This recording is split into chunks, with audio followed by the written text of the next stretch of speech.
इस पवित्र कथा का एक बात तो आप लोगों से जरूर कहूँगा कि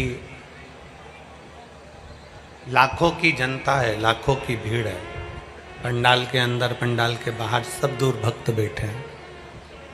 पर जब कथा श्रवण करने का समय आता है आप लोग एकदम साइलेंट हो जाते हो, एकदम चुप होकर भगवान की कथा को अपने भीतर उतारते हो।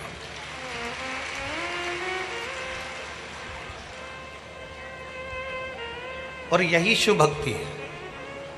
50 रुपये, 100 रुपये, 200 रुपये तुम खर्च कर कर यहाँ तक पहुँचे हो। 50 रुपये, 100 रुपये खर्च कर कर तुम यहाँ आए हो, और आने के बाद अगर आप व्यर्थ की चर्चाओं में पड़ जाओ तो तुम्हारा इतनी दूर तक आना और भगवान से दिल लगाना व्यर्थ गया।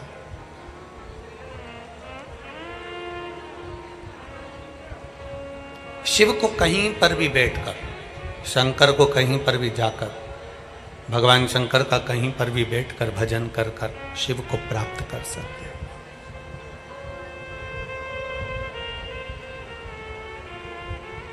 कहते हैं जब इंसान करवट लेता है तो दिशा बदलती है। आपने इधर की करवट ले ली तो इधर की दिशा हो गई, उधर की करवट ले ली तो उधर की दिशा हो गई।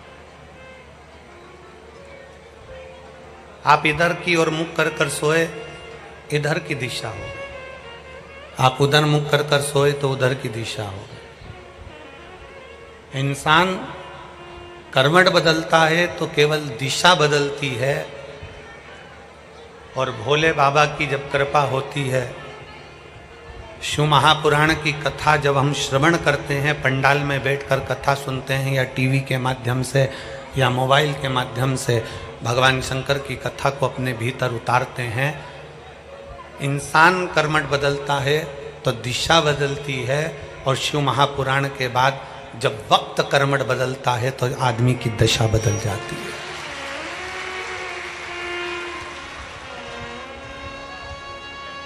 दिशा बदलना और दशा बदलना, दोनों में अंतर, बहुत अंतर। दिशा कितनी भी बदलो,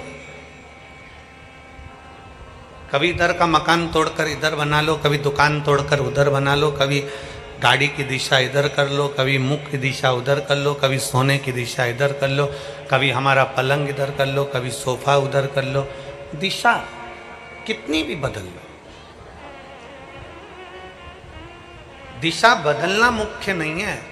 शिव महापुराण की कथा कहती है कि मनुष्य की दशा बदलना चाहिए, और दशा बदलने के लिए कहीं हमें नहीं जाना है।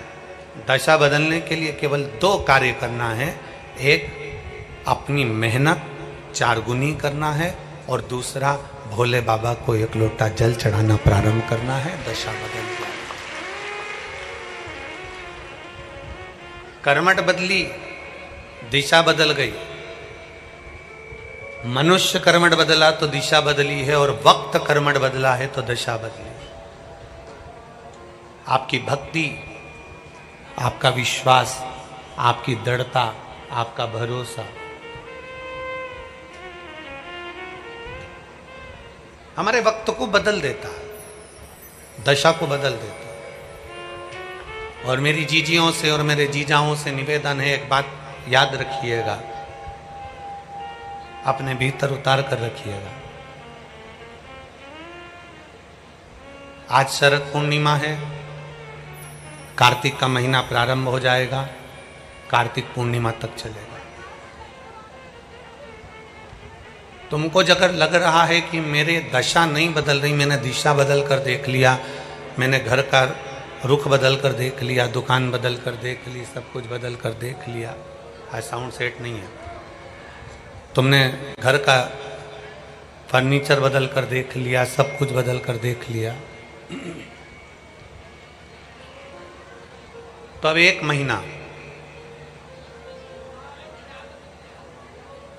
महीना शरद पूर्णिमा से लेकर कार्तिक पूर्णिमा तक एक नियम बना लो। 1 चावल का दाना, केवल 1, ज़्यादा नहीं, केवल 1, एक चावल का दाना जो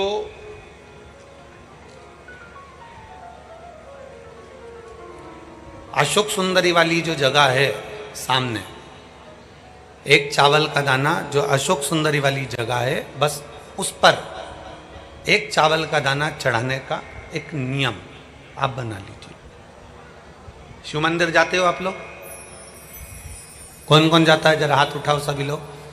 हाँ ठीक है, रखो रखो, धन्यवाद, प्रणाम आपको, नमन, जो आप भगवान शंकर के मंदिर जाते हो।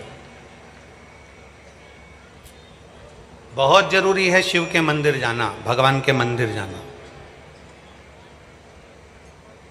ये विधर्मियों ने जो हमारे मंदिरों को पूर्व में तोड़ा है ना, उसका कारण कोई दूसरा नहीं था, उसका केवल एक ही कारण था कि हमारे सनातनियों ने मंदिर जाना छोड़ दिया था, इसलिए उन्होंने तोड़कर अपना अपना स्थान बना लिया।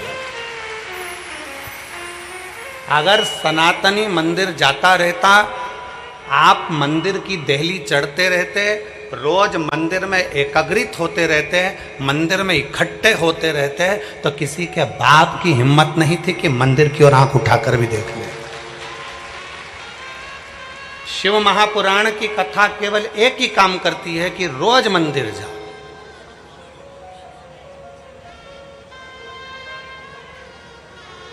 जो हमारे मंदिरों में से मूर्तियों को तोड़ा गया, हमारे मंदिरों में से सोना निकाल लिया गया, हमारे मंदिरों को खंडित कर दिया गया, उसका कारण केवल एक था कि सनातनियों ने मंदिर जाना छोड़ दिया था। क्यों छोड़ा था?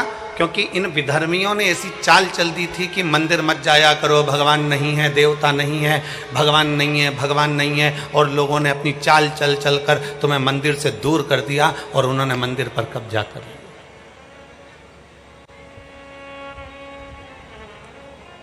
रोज जाओ मंदिर शिव को जल चढ़ाने के लिए।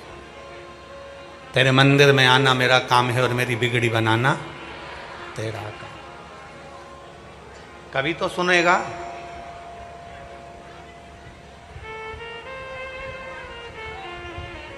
शरद पूर्णिमा से लेकर कार्तिक पूर्णिमा तक के बीच में एक नियम बना लो कि मैं जल चढ़ाने रोज जाती हूं, एक चावल का दाना मैं अशोक सुंदरी वाली जगह पर समर्पित करूंगा, केवल एक।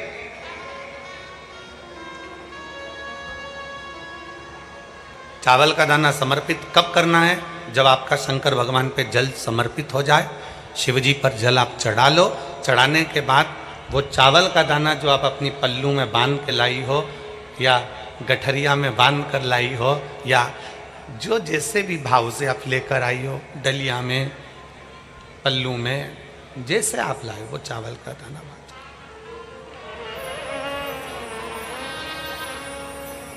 उस एक चावल के दाने को 1 महीने तक आप रोज एक चावल का दाना लेकर जाओ, रोज चढ़ाओ, अपनी कामना कर कर। बाबा मैंने दिशा बदल कर देख ली, दुकान बदल कर देख लिया, व्यापार बदल कर देख लिया, घर बदल कर देख लिया, काम बदल कर देख लिया, पर मेरी दशा नहीं बदल रही। अब ये मैंने चावल का दाना, चावल का मतलब होता है अक्षत।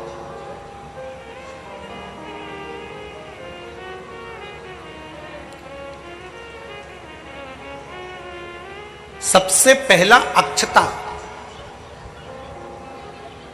सबसे पहला अक्षता। कभी अगर मौका मिलेगा ना, तो ऐसी ही कोई शिव महापुराण की कथा में हम जो कल्याण के अंक पढ़ते हैं, जिन जिन कल्याण को हम पढ़ते हैं, कल्याण का अंक जो निकलता है उसको हम पढ़ते हैं, तो उसमें बहुत सुंदर सुंदर बातें मिलती हैं। कभी अगर मौका मिलेगा तो एक बार कल्याण का अंक शिव का हम आपको एक एक पृष्ठ का दर्शन कराएंगे कि उस पृष्ठ पर क्या लिखा। स्वयं अन्नपूर्णा महारानी काशी में विराजमान होकर नंदी पर बैठ कर आए हुए देवादिदेव महादेव की साक्षी में कहती है। स्वयं अन्नपूर्णा महारानी काशी की पवित्र भूमि पर नंदी पर बैठ कर आए हुए भगवान शंकर से कहती है, भोले बाबा,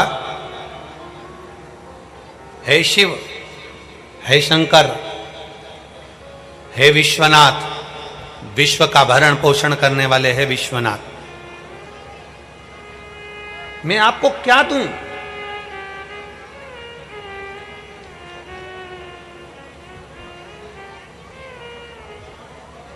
मैं आपको क्या प्रदान करूं?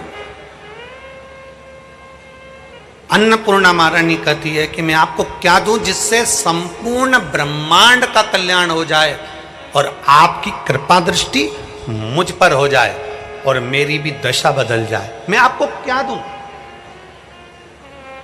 क्या प्रदान करूं मैं आपको? दुनिया के लोग कहते होंगे कि भगवान को सोना देना, चांदी देना, हीरा देना, पन्ना देना, रतन देना, आभूषण देना कल्याण का अंक कहता है। अन्नपूर्णा जी कहती हैं कि मुझे आपको क्या प्रदान करूं?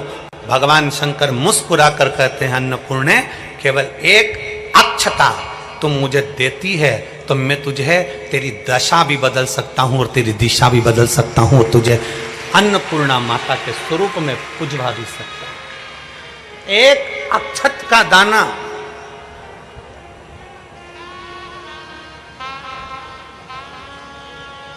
तिलक लगाते हैं, मेरी जीजियां तिलक लगाती हैं, तिलक लगाती हैं तो चावल लगाती हैं कि नहीं लगाती हैं? बोलो, जम के बोलो जरा। लगाती हैं ना? तिलक में चावल लगाया जाता है।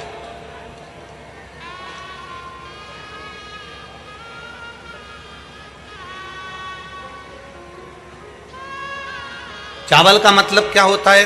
तिलक लगाने के बाद अक्षत क्यों लगाया गया? उसका कारण यह है कि भगवान मेरे ऊपर ऐसी कृपा करना कि ये जो मैंने चावल का मतलब होता है कि ये घड़ी वापस देखने को मिले।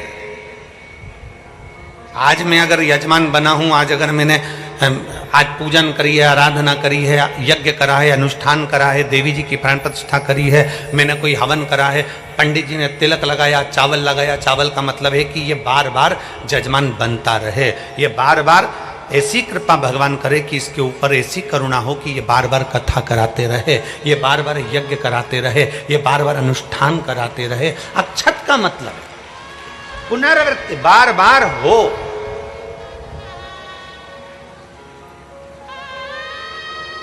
सनातन धर्म में किसी के मरने के बाद में 10 दिन तक मस्तक पर तिलक नहीं लगाकर चावल नहीं लगाया जाता। बोल, लगाते हैं क्या? नहीं। क्यों?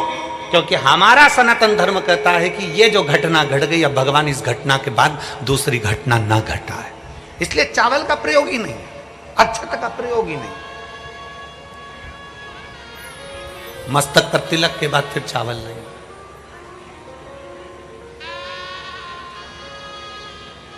एक अक्षता, एक बेलपत्र और एक लोटा जल, यह हमारी जिंदगी की सार्थकता है।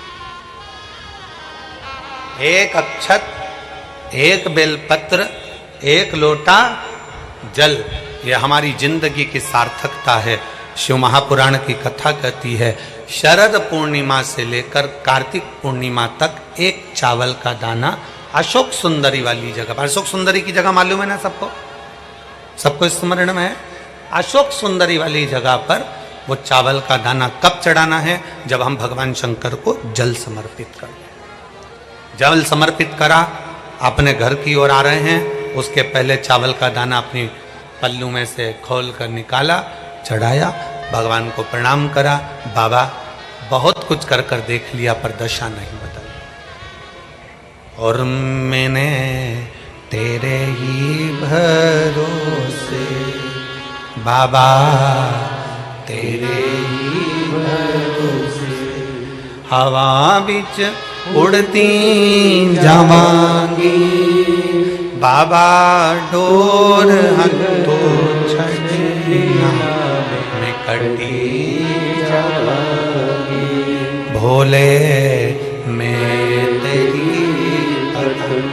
शंभो मैं तेरी हवा बिच उड़ती जावांगी बाबा, डोर हथो छड़ना में कटी जावांगी। एक अक्षत, एक चावल का दाना।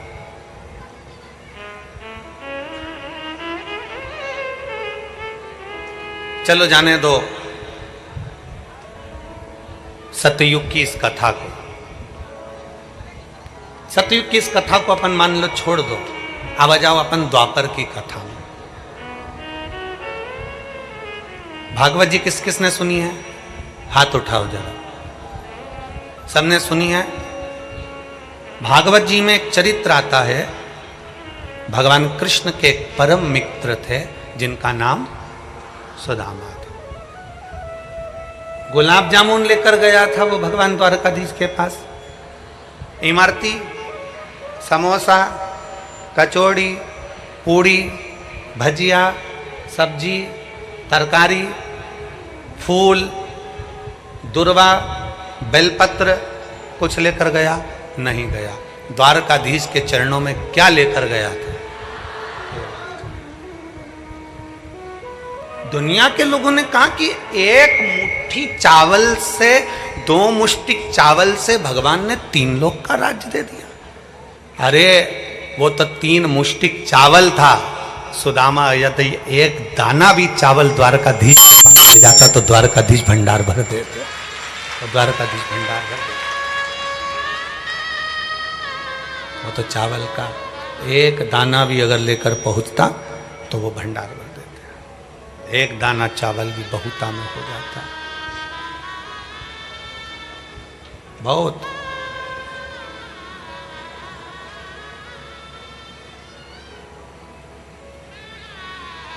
इसीलिए शास्त्र में वर्णन आया, इसीलिए शास्त्र वर्णन किया।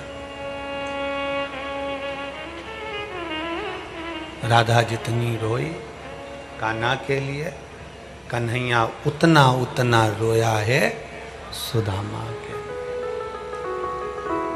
इसलिए स्मरण उसका है हमारे।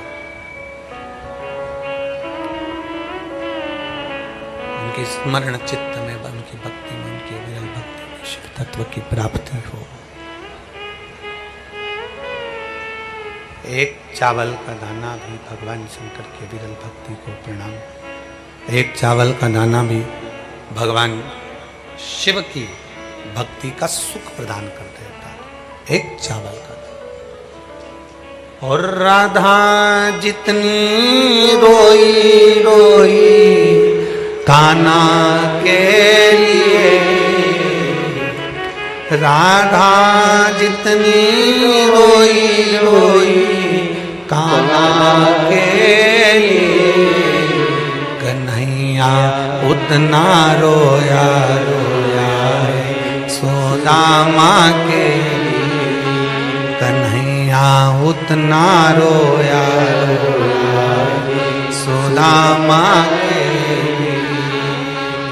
राधा जितनी रोई रोई कान्हा के लिए, राधा जितनी रोई रोई कान्हा के लिए, कन्हैया उतना रोया रोया सुदामा के लिए।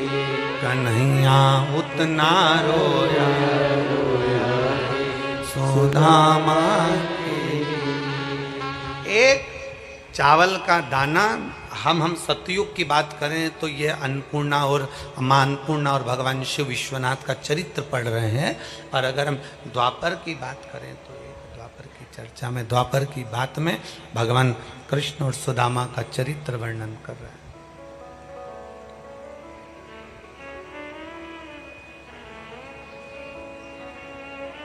एक चावल का दाना सम्मुख में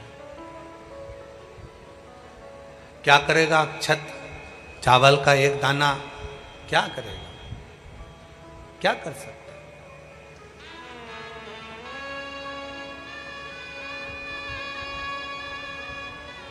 शिव महापुराण की कथा कहती है कि ये एक चावल का दाना नहीं है। शिव महापुराण की कथा कहती है ये एक चावल का दाना नहीं है। शिव महापुराण की कथा कहती है ये हमारा एक निर्मल मन है, चावल की तरह सफेद साफ सुथरा। ये हमारा मन है जो हमने भगवान शंकर को अशोक सुंदरी के माध्यम से शिव तक पहुंचा दिया, शिव तक दे दिया।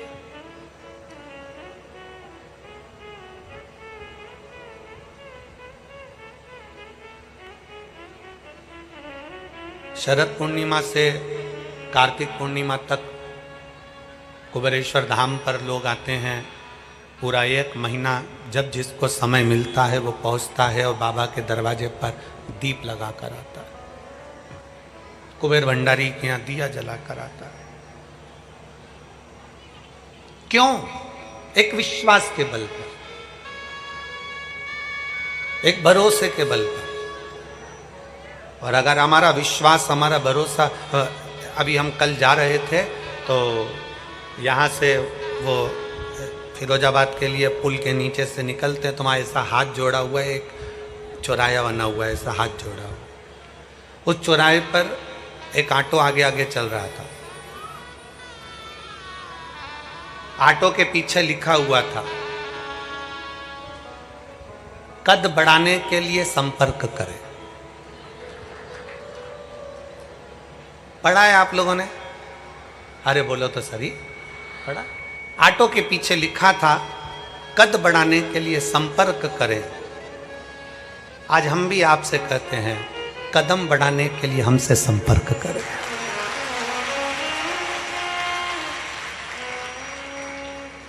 कद बढ़ाने के लिए कदम बढ़ाना जरूरी है।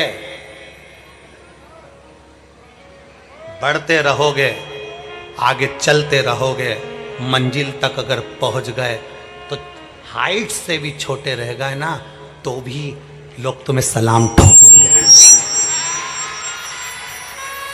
हाइट से भी कम रह गए ना, कद केवल हाइट का नहीं होता है, केवल हाइट का कद नहीं है। कदम बढ़ाइए, हिम्मत मत हारिए। एक पत्र है,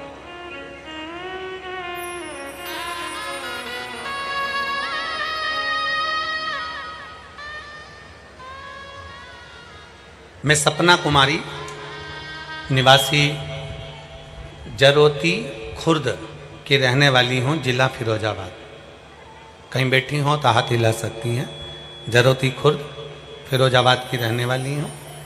मेरा भाई 3 सालों से नौकरी के लिए प्रयास कर रहा था लेकिन वही कामयाब नहीं हुआ। फिर एक दिन मेरे भाई ने ये विचार कर लिया कि अब मैं क्या करूं। हमारी मौसी ने आपके बारे में बताया, तब हमने कथा सुनना प्रारंभ करा, भोले बाबा के मंदिर जाना प्रारंभ करा। मेरे भाई ने भी भगवान शंकर को जल चढ़ाना प्रारंभ किया। मेरे भाई ने पशुपतिनाथ का व्रत किया और पशुपतिनाथ का व्रत जब मेरे भाई ने किया, बेलपत्री और शहद का प्रयोग किया। मेरे भाई ने कहा, वो सियोर वाला महाराज कहता है कि मेहनत को 4 गुना कर कर आगे बढ़ना है। अब की बार मैं पुलिस का फॉर्म भरता हूँ और पुलिस का फॉर्म भरूंगा और खूब मेहनत करूंगा, कथा सुनूंगा, मंदिर जाऊंगा और एग्जाम देने जाऊंगा तो एक बेलपत्री पर शहद लगा कर जाऊंगा। आज भी उसने जो पत्र भेजा है उसमें शहद से बेलपत्री चिपका कर भेजी है। टीवी पर आप लोग देख सकते हैं, आज भी उसने शहद से बेलपत्री चिपका कर भेजी उस पत्र के साथ। एलईडी चल रही है तो उस पर भी आप लोग देख सकते हैं, पत्र पर बेलपत्र चिपका, शहद का पत्र, शहद का बेलपत्र लगाकर जाऊंगा। और गुरुदेव, मैं बाबा को क्या वर्णन करूं गुरुदेव। 1 जुलाई 2024 को मेरे भाई दिल्ली पुलिस में भर्ती हो गया। मैं बाबा को यहां प्रणाम करने के लिए कदम। एक पत्र और है, देखिए।